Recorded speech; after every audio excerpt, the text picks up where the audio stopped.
Greetings, friends and countrymen. Welcome to Conspiracy Corner News, episode 47. This is Bart Sabrell. Conspiracy Corner News briefly highlights the week's most significant and underreported news events throughout the world, focusing on special preparation for the difficult times ahead for all mankind.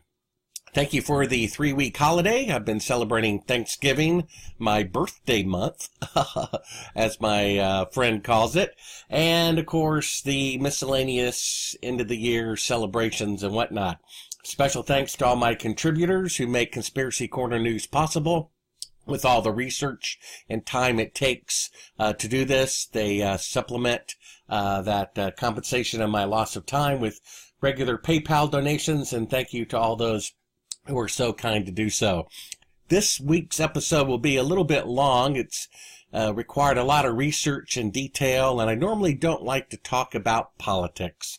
But we're about to have a transition from one person to another, allegedly in the near future, and there's a lot of backstory going on about this, and it does seem worthy of talking about on this occasion. I thought I would start with reminding people of my thoughts about conspiracies in general, which really have to do with truth and lies. And this is from the introduction on my Sleuth Journal page at Conspiracy Corner at the Sleuth Journal. So I thought I would just read this to you again to give kind of an overview of what we're going to talk about today. I say I began my career as an actor, then a playwright, then filmmaker, then journalist, then writer, then activist. The entertainment industry, especially film production, laid a great foundation for my understanding the art of illusion, which, after all, the craft of all conspiracies. I worked in television news for 2 years. After my first broadcast as editor, I heard the producer say to the anchor, "Good show." "Show?" I asked. I thought this was news. "No, Bart," they said. "It's a show." Just to let you know how naive, simple-hearted, and idealistic I am to the bone, I was actually dismayed, disappointed, and emotionally crushed when I found out this little-known industry secret of what is called news. I quickly saw how corporate news, which is how most of the world's population receives their disseminated information, is completely contrived from the top down like a Disneyland dictatorship pyramid scheme. I'm absolutely convinced that if a nuclear bomb were dropped on Washington, D.C., and the owner of the network television, the news director, and told them that they instead wanted the lead story to be about a cat that had 20 kittens, this would be the lead story at the top of the broadcast. Trust me, this is how it works. The employees of news organizations do what they are told in order to keep their jobs, just like any employee at any other company. Doing what they are told, in this case, means speaking the scripted words they are given from above, and not discussing any unauthorized topic. If they rock the boat, they are immediately fired, losing their exalted income and prestige, which few, if any, are willing to voluntarily give up. The powers that be lured these people into this trap of prosperous glory in the first place for the very purpose of their obliged submission to say what they are told to say or else. All this to say, what is perceived is what is at issue. These same entities who own numerous multi-billion-dollar networks are the same ones behind treasonous legislation to limit free speech and individual liberty, which they deceptively call patriotic, so that if you don't support their underhanded dictatorial plans, you can be labeled un-American. They give medals of honor to pathological liars, whom the public is misled into blindlessly defending as heroes. They trick you into believing we live in a free democracy when we are, in fact, more enslaved than any other people in the entire history of the world. After all, what is the best way to have a slave? One in which the slave is deceived into believing they are free, when in fact they are addicted to every crumb of pleasure they are given from above. So basically, what it gets down to is things about truth and lies. It says criminals do not want to get caught, right? What is the best way to not get caught? To flee from the scene? No. To stay on the scene, hidden in plain sight, as the corrupt policemen, investigating the very crime which they perpetrated, or even better still, to disguise their crimes as acts of benevolence. So what we're talking about is simply the truth or a lie. Which is it? And out of all the crimes that people commit, whether it's murder or thievery, how many people are actually in prison for telling a lie? I mean, when you kill somebody, there's a dead body. There's a widow and orphan kids. When you steal something, there's the material possession in one person's home that no longer belongs in the other person's home. But when you lie, where is it? You see, it's the favorite misdeed of evil people because they can do so much and seldom get caught. It's an ethereal crime that you cannot tangibly put your hand on. And that's why it's so important to discern truth from lies. Now, here's our first topic we're coming up with now. This is from CNN.com, right? This is one of the major news networks here. They are saying this is, where's the, hold on, let me get the headline here. Oh, we're having a little slow computer day. I guess I've had the internet open for too long. It says, where's the outrage over Russia's hack of the U.S. election? So CNN is saying Russia hacked the U.S. election, right? Now remember, Hillary Clinton, pressed Trump, if she won, would he accept the results of the election? And he said, we'll have to wait and see if the election was honest. Then Hillary said, no matter what, I'll accept the results, because she was very confident that she was going to win. Now the tables are turned. Now she's saying she's not going to accept the election results. And so CNN is saying, where's the outrage over Russia's hack of the U.S. election? So CNN is saying that Russia hacked the U.S. election. And let's see how they go about it. Here's a former CIA employee, former in quotes, seeing how he's receiving a pension from them.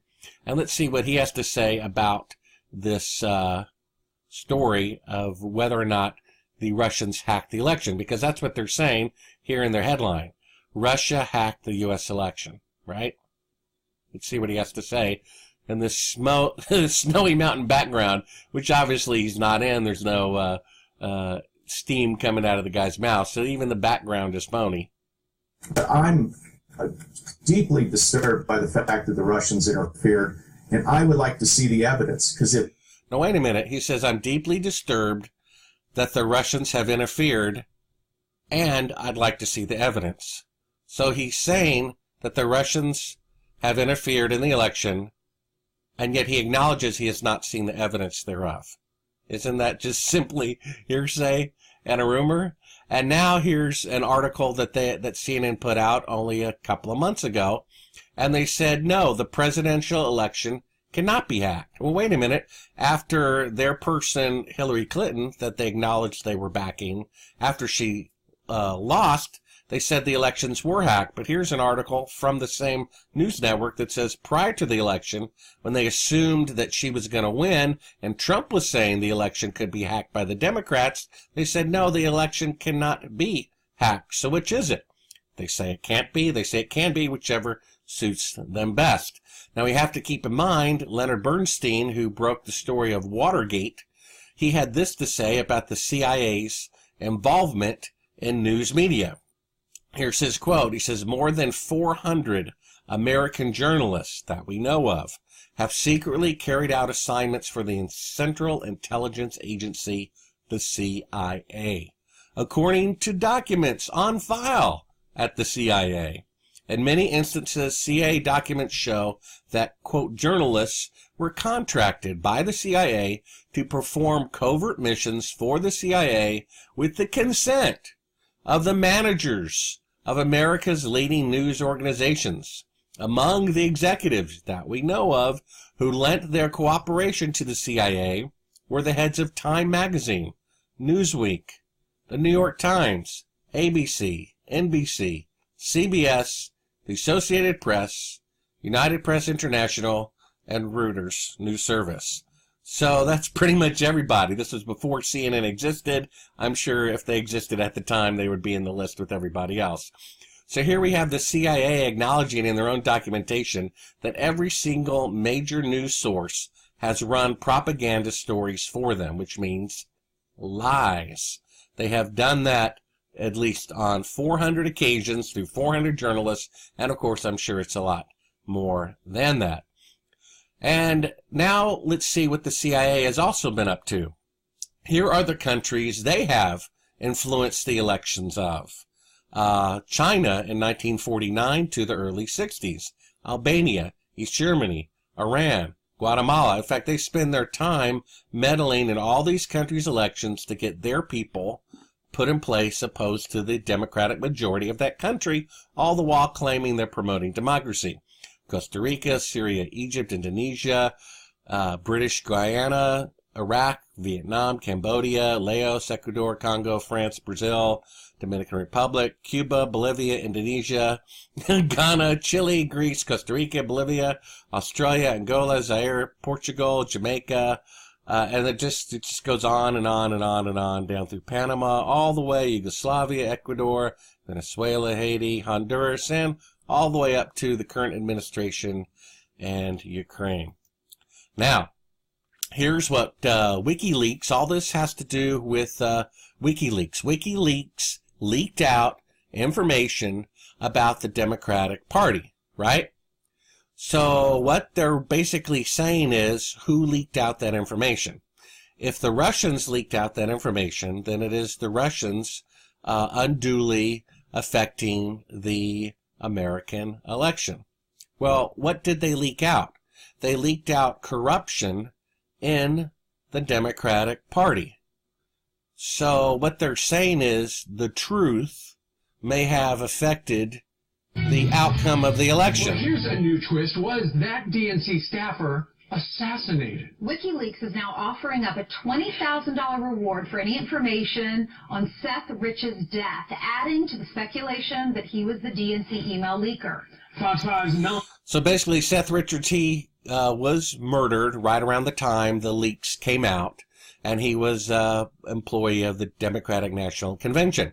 And Julian Assange, in charge of WikiLeaks, implies that he was the source, not Russia, of this. Again, it gets down to the only claim is that the Democratic Party is saying is that because facts about their corruption was leaked out, they lost the election. So basically, the truth about their corruption made them lose the election, and they're complaining that that they want a do-over because had the truth not been leaked out, they would have won, which is them admitting that the only way they could have won is with lies, and if the truth about the corruption comes out, then that's why they lost the election.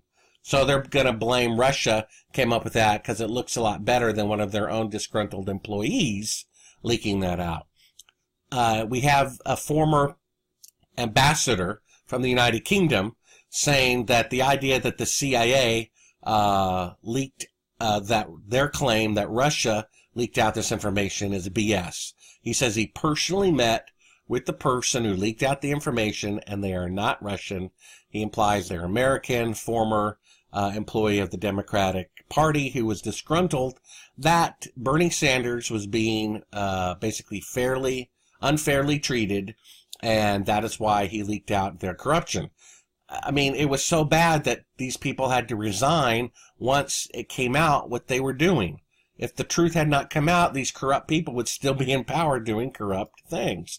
It's just really, really amazing that they're saying all that they're complaining really is that the truth made them lose the election. Now, if we can blame Russia for leaking out the truth, then somehow that's, cause to redo the election, rather than just admitting that their own corruption, which is what has lost it. In fact, the FBI was the one who did the investigation, closed it, and reopened it, and that seems to me had more impact over the election than anything else. So here's the media talking about how they are fully supporting Hillary Clinton. We couldn't help her any more than we have. I mean, she's got just a free ride so far from the media. We're the biggest ones promoting her campaign, so better have her. Coming up. You see that? So the media has admitted that they've given Hillary Clinton a free ride. They're the biggest promoters of her campaign, and therefore they're the biggest promoters of Russia, in quotes, influencing the election by leaking out the truth. So let's look a little bit further here. Here's more allegations here. This is one from MSNBC. Now, look at this. This is, again, the media says that they manipulated their own coverage in order to favor Hillary Clinton. The guy just admitted that. Now, listen carefully to this. I may have to raise up the volume here a little bit. Been told by the smart guys and the smart women that as the process moved along, Americans would become more mature and they would move to establishment candidates. And yet, on the Republican side, you have Donald Trump up by 25-30% in New York and Pennsylvania. And on the Democratic side, Bernie Sanders just won his 8th contest in a row. His 8th. Okay, now the media just admitted they're totally backing Hillary Clinton. They've given her a free ride. They're completely behind her. And what they have said in the process of doing that is if you're a smart man or a smart woman or mature, then you will vote for the mainline candidates, which are Hillary Clinton. Now watch the screen very carefully. So basically, if you don't vote for Hillary Clinton, they're saying you're stupid and immature. I think this is a reflection of overall... Now, they're just talking over this, okay? They're talking over this screen, and they're not mentioning what's in it. Okay, here it is. Wyoming, 18 delegates at stake. Sanders won 56% of the vote, and Hillary Clinton won 44% of the vote. That's a 10% difference, right? Now, popular vote right now is at about a 2.5% difference between Hillary Clinton and Trump, just 2.5%, right? And right now, here's the vote that is a 10%, considered a phenomenal landslide. So again, look closely. Bernie Sanders won 56% of the vote in Wyoming, and Hillary Clinton won 44%. And now look what happens here. But about the state. Now wait a minute. Here are the delegates. Okay, so Hillary Clinton lost by 10%, and she gets 11 delegates. And Bernie Sanders gets 7 delegates. This is why people in the DNC who were for Bernie Sanders, which was at least half the people there, they saw the corruption that Hillary Clinton was doing, that she would lose a state by 10% and get nearly, what is this, almost 80% more delegates. Even though she lost by 10% of the vote, she'd get 80% more delegates. See? She got 11 delegates from Wyoming, where she lost by 10%, and Bernie Sanders, who won by 10%, gets 7% of the delegates. Now, that's pretty strange, don't you think? And so, it's that type of corruption that it is believed was leaked by people in America, not people in Russia. Russia's the boogeyman, right? President Barack Obama, in the debate with Mitt Romney, said that the Cold War is over 20 years ago, that Russia is no longer a threat. And now all of a sudden, he's taking back those words in order to help Hillary Clinton. This is from Michael Snyder, a contributor to the Sleuth Journal. He says these are the things that we need to be thinking about as the following dates come up. The next date is Monday, December 19th, when the Electoral College gets together. Now, right now, I believe Trump is ahead by 37 votes, electoral votes. And so if somebody can change the mind of those 37 people, then Hillary Clinton would, quote, steal the election. And then again, on January 6th, those votes are officially counted. Why they're not counted on the 19th, I don't know. It just seems like all of this is a stalling tactic to see if they can do something to get Trump from not winning. These are the 14 points that he says people need to be considering at this hour. 10 presidential electors have sent a letter to the National Intelligence Director, James Clapper, a known liar, asking to be briefed on Russian efforts to interfere in the election in November. Okay, the Clinton campaign is publicly supporting the effort to arrange for the members of the Electoral College to be given an intelligent briefing on Russian interference in the election before they cast their votes. So even though she said she would accept the results right there in the debates, she said, I'm going to accept the results. Will you? To Trump, challenging him because she assumed she was going to win, and now she's going back on her own words. So basically, she's lying.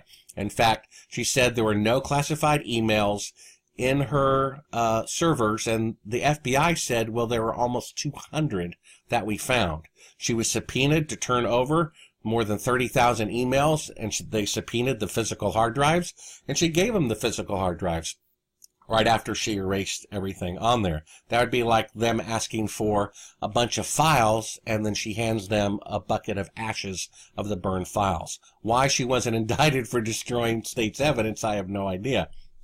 It says that Senate Majority Leader, and here are Republicans who are, apparently not for Trump, saying that they're going to go along with this alleged investigation into Russian tampering into the election. Again, what we have to understand is this isn't about Democrats and Republicans. This is bigger than that. That is just a show to keep the nation divided and distracted. They have Democratic people like John F. Kennedy, who ended up wanting to do things his own way. He wanted to get rid of the CIA, and the CIA had him killed. I've done a lot of investigation, haven't written about it, into the JFK assassination. There's a great film out there called The Men Who Killed Kennedy. It's like 5 one-hour episodes, and you can see that it's pretty solid evidence that the CIA killed a Democratic president. Now, here they are trying to get rid of a Republican president. So it's not about Democratic or Republican. It's about the individual and whether or not they are playing ball with the people who are, in charge behind the scenes. The New World Order, the shadow government, whatever you want to call that. It says U.S. representative is urging electors to consider the foreign intelligence. So basically they're saying you don't vote in the Electoral College until we get this, report from the CIA. Now the CIA is just known for submitting fake documents all the time. They submitted fake documents that Iraq had weapons of mass destruction when they did not, in order to, move public opinion one particular way, or to get the president to attack a country that didn't deserve to be attacked because they didn't have weapons of mass destruction. And we're to trust those same people. Then we have U.S. representative and people in the news media calling Trump a danger to the republic, that he is dangerous. Time magazine is lobbying for members of the Electoral College to change their votes. And the director of the CIA is boldly claiming that this is an equivalent of 9/11, the fact that Trump won the election. This former CIA person we saw before is calling for a new election. He's being accused, Trump is being accused of not being a loyal American, and he's being accused of that because he's not anti-Russia enough.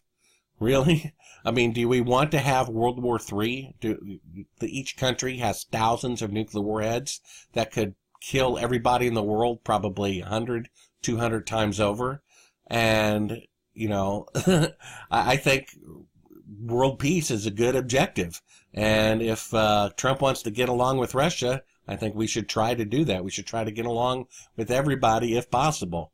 The Huffington Post is saying there's legal precedent to contradict the election. Then, of course, they're saying that the Democratic Party and the Republican Party allegedly had people hacked from Russia, something that hasn't been proved. And then Barack Obama has said he wants a full report on whether or not outside influence affected the election results up until he wants the results to be up until the last day he's in office. So Michael Snyder thinks this is very serious. I'm not sure how serious it is, but it certainly seems a little bit odd that the establishment is very much against Donald Trump taking office. Now, why is that? The only accusation against him was that he's a racist because he asked for proof that Obama was born in the United States. Well, he also asked that proof of Ted Cruz, or basically said he should be disqualified for the same reason. Ted Cruz, I believe, was born in Canada, renounced his citizenship, and then got it back, in the United States. So he's saying Trump said this disqualifies him from running for president. So it's not racist to simply look for the facts. He treated a black presidential candidate and a white presidential candidate equally. he both questioned where they were born and whether or not that qualified him to run for president. I don't recall the KKK protesting outside the White House when Obama became president the first time in 2008 or the second time in 2012. And yet you have all of these anti-Trump people beating up Trump supporters, and violently saying they're going to assassinate Trump, things that the KKK never said. So you have the anti-Trump people who claim that he's racist responding worse than the KKK ever has responded about Obama being president. You have a gentleman like Larry Wilmore on a very, prestigious and very, funny late night show, except his particular show, I think it was called the Nightly, was an honest discussion. It wasn't fake news. It was having people discuss their political views, generally leaning toward a Democratic point of view. He said he voted for Obama simply because he was black. Now, if a white man said he voted for Trump simply because he was white, you would call racism all over the place, and if he was a host of a TV show, he would be fired the next day. But Larry Wilmore says he voted for Obama only on the grounds simply because he was black, and yet he is not fired for being racist. So I think there's a double standard here on what racism really is, Well, let's move on a little bit here. Here's the Electoral College map in regard to counties. And this is something that I think Trump supporters are bringing to people's attention. Again, I'm not a Republican or a Democrat. When I did vote, I was an independent. I decided not to vote when I became a true Christian because the Bible says soldiers of Christ do not get involved in civilian affairs. And we never know whether Hillary Clinton is really a good person or not, or Trump is a good person or not, unless you know them personally. And therefore, you really shouldn't get involved in voting. That's what my Christian mentors told me. And I tend to agree with that philosophy. But let's just look at what's going on right now, though. Historically, we have, geographically, the only people who supported Hillary are in these dense populated areas, and the vast majority of counties, I think it says right here, 2,623 counties were for Trump, and only 489 counties were for Clinton. So when it comes to, the vast, geography of the United States, the vast majority of it supports Trump. And so that's why there's an electoral college, so that you can't have these, very dense cities in California or New England telling the rest of the country what to do.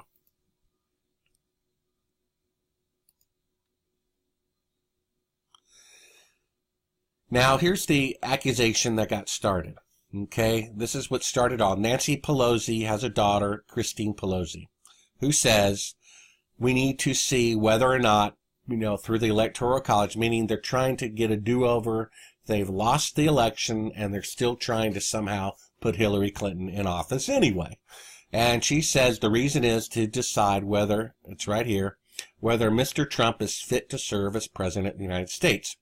Well, what makes her fit to make this accusation? Because she's the relative of a politician that qualifies her? In fact, Hillary Clinton, what made her fit to run for president? The only reason she ran for president is because she was the relative of a president, right? If she weren't the relative of a president, she would not have become senator in New York.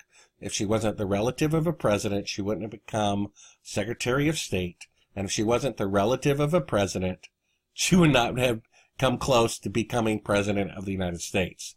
Does being a relative of a politician make you fit for office?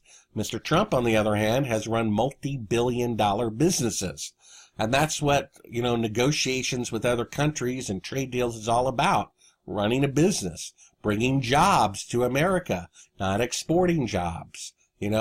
I say that may make him the most fit president we've ever had. Simply because he's never held public office before, maybe that means he has less corruption. Because it seems like most people associated with Washington are corrupt, and not all of them, but the vast majority of them. Here's something from CNN. He says a Trump win is a national emergency. Really, a national emergency. Isn't that, I mean, it's just outrageous. I've never seen anything like this before, and that's why I think it's important to make this particular report. Now, we're going to show you a few clips from a guy from GQ YouTube channel, just to let you know.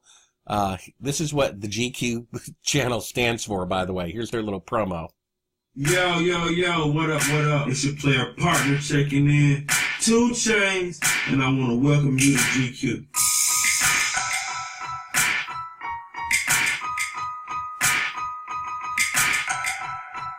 The truth is, it's hot as hell, and I'm drunk.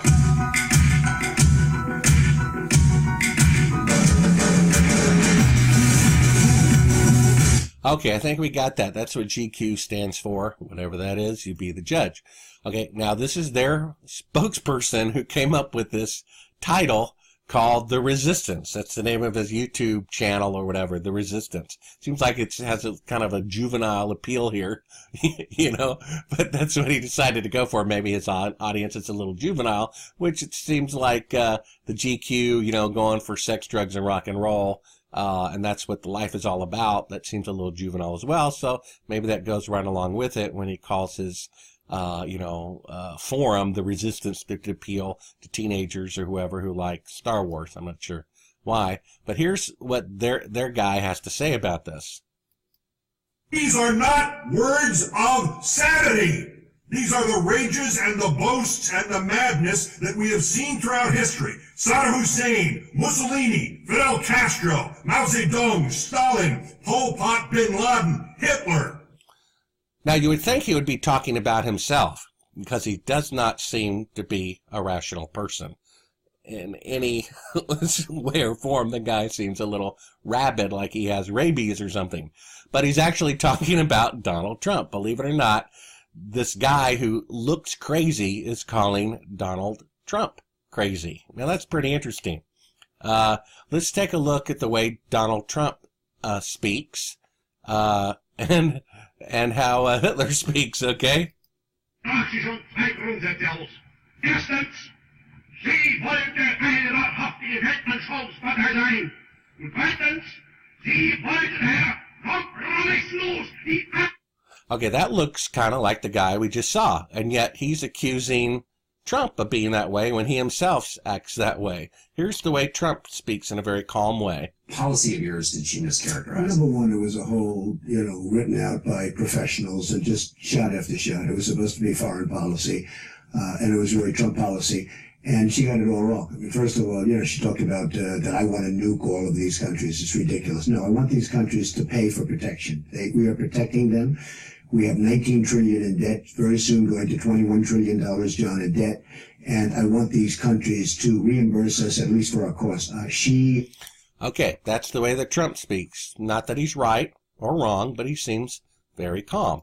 Now, here's the way the guy, remember, this is Hitler. Wird mehr gefordert, als von den Millionen der übrigen Volksgenossen.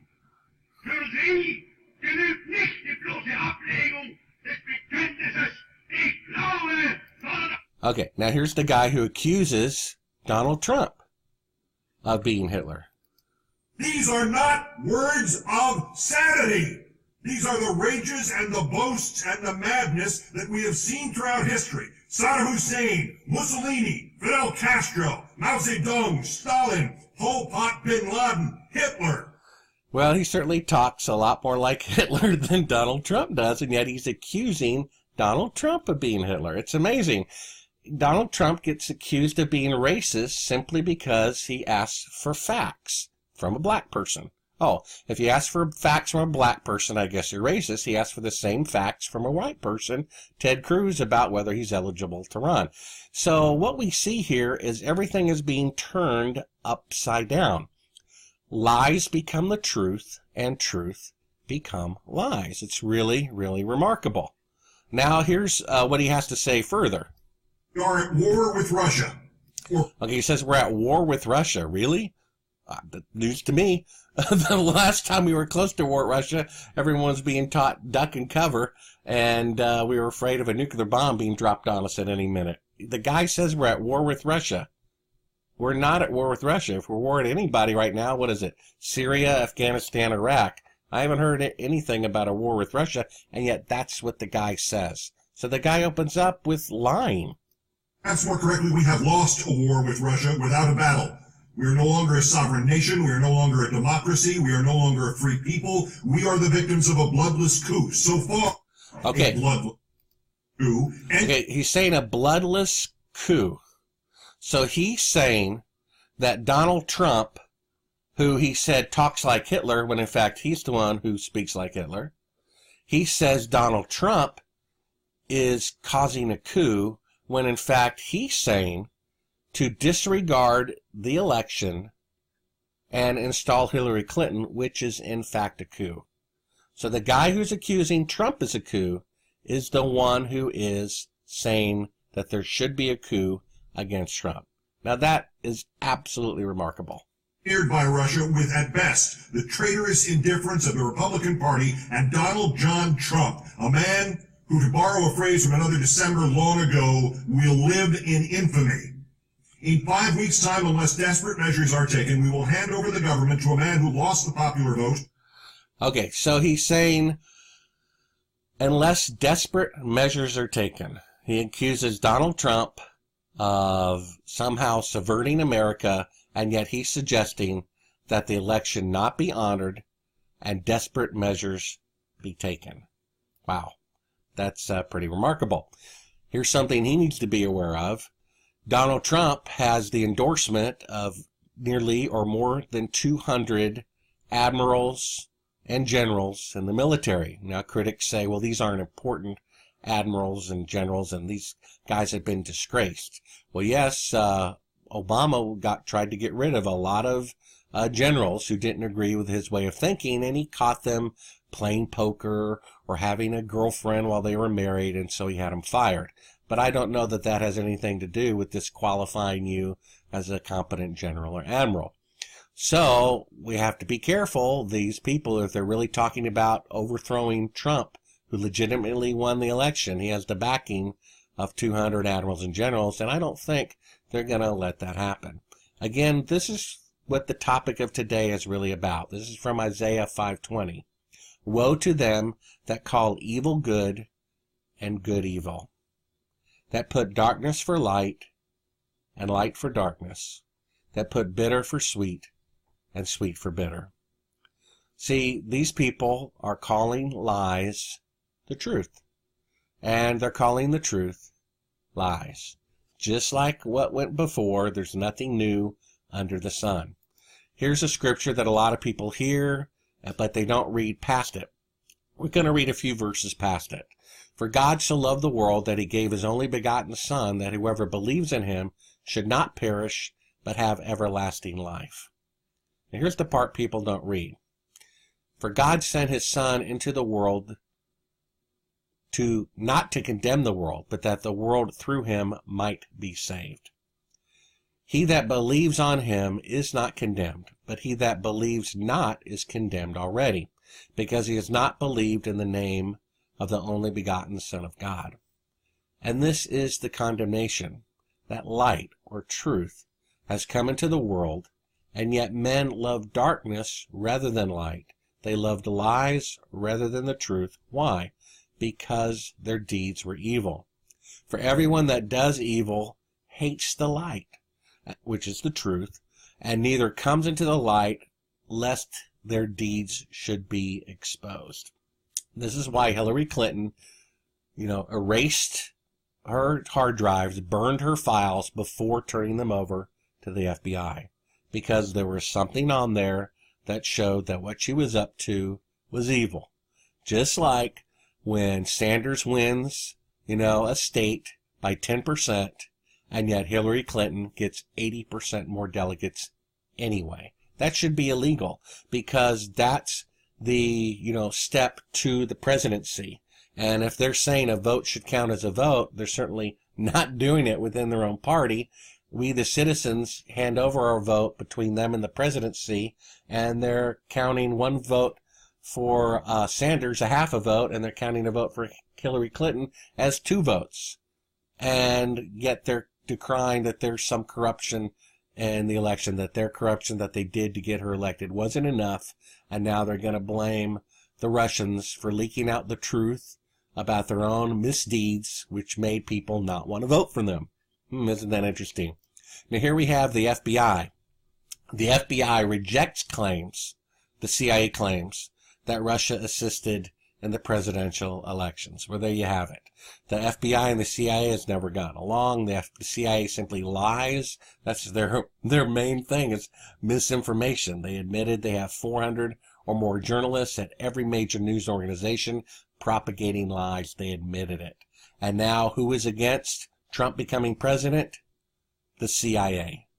Who killed Kennedy? The CIA. Now, Kennedy was a Democrat, and the CIA did not like him because he was going to clean house in the CIA. Guess what? Trump's going to clean house in the CIA. The person he appoints to direct the CIA has already gone on the record and saying, we hate that person. We do not want him running our agency, full of lies, simply because the guy's probably honest. This has been Brother Bart's Conspiracy Corner News, episode 47. As intriguing as all this is, I guess the more important thing is, are you prepared for eternity? Remember this is what the battle is really all about.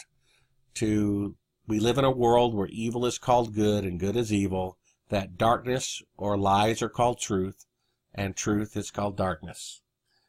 Are you prepared for eternity? Please give me a thumbs up if you like this video. Be sure to read the full Sleuth Journal article on this topic, linked in the description of this video. And most of all, for my supporters, thank you so much for your contributions through PayPal. Be blessed. Time with regular PayPal donations, and thank you to all those who are so kind to do so. This week's episode will be a little bit long. It's required a lot of research and detail, and I normally don't like to talk about politics. But we're about to have a transition from one person to another, allegedly in the near future, and there's a lot of backstory going on about this, and it does seem worthy of talking about on this occasion. I thought I would start with reminding people of my thoughts about conspiracies in general, which really have to do with truth and lies. And this is from the introduction on my Sleuth Journal page at Conspiracy Corner at the Sleuth Journal. So I thought I would just read this news. I quickly saw how corporate news, which is how most of the world's population receives their disseminated information, is completely contrived from the top down like a Disneyland dictatorship pyramid scheme. I'm absolutely convinced that if a nuclear bomb were dropped on Washington, D.C., and the owner of the network television, the news director, and told them that they instead wanted the lead story to be about a cat that had 20 kittens, this would be the lead story at the top of the broadcast. Trust me, this is how it works. The employees of news organizations do what they are told in order to keep their jobs, just like any employee at any other company. Doing what they are told, in this case, means speaking the scripted words they are given from above, and not discussing any unauthorized topic. If they rock them to you again, to give kind of an overview of what we're going to talk about today. I say I began my career as an actor, then a playwright, then filmmaker, then journalist, then writer, then activist. The entertainment industry, especially film production, laid a great foundation for my understanding the art of illusion, which, after all, the craft of all conspiracies. I worked in television news for 2 years. After my first broadcast as editor, I heard the producer say to the anchor, "Good show." "Show?" I asked. I thought this was news. "No, Bart," they said. "It's a show." Just to let you know how naive, simple-hearted, and idealistic I am to the bone, I was actually dismayed, disappointed, and emotionally crushed when I found out this little-known industry secret of what is called news.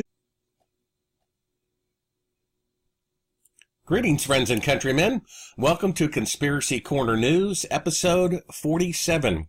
This is Bart Sabrell. Conspiracy Corner News briefly highlights the week's most significant and underreported news events throughout the world, focusing on special preparation for the difficult times ahead for all mankind. Thank you for the 3-week holiday. I've been celebrating Thanksgiving, my birthday month, as my friend calls it. And, of course, the miscellaneous end-of-the-year celebrations and whatnot. Special thanks to all my contributors who make Conspiracy Corner News possible. With all the research and time it takes to do this, they supplement that compensation of my loss of vote. They are immediately fired, losing their exalted income and prestige, which few, if any, are willing to voluntarily give up. The powers that be lured these people into this trap of prosperous glory in the first place for the very purpose of their obliged submission to say what they are told to say or else. All this to say, what is perceived is what is at issue. These same entities who own numerous multi-billion-dollar networks are the same ones behind treasonous legislation to limit free speech and individual liberty, which they deceptively call patriotic, so that if you don't support their underhanded dictatorial plans, you can be labeled un-American. They give medals of honor to pathological liars, whom the public is misled into blindlessly defending as heroes.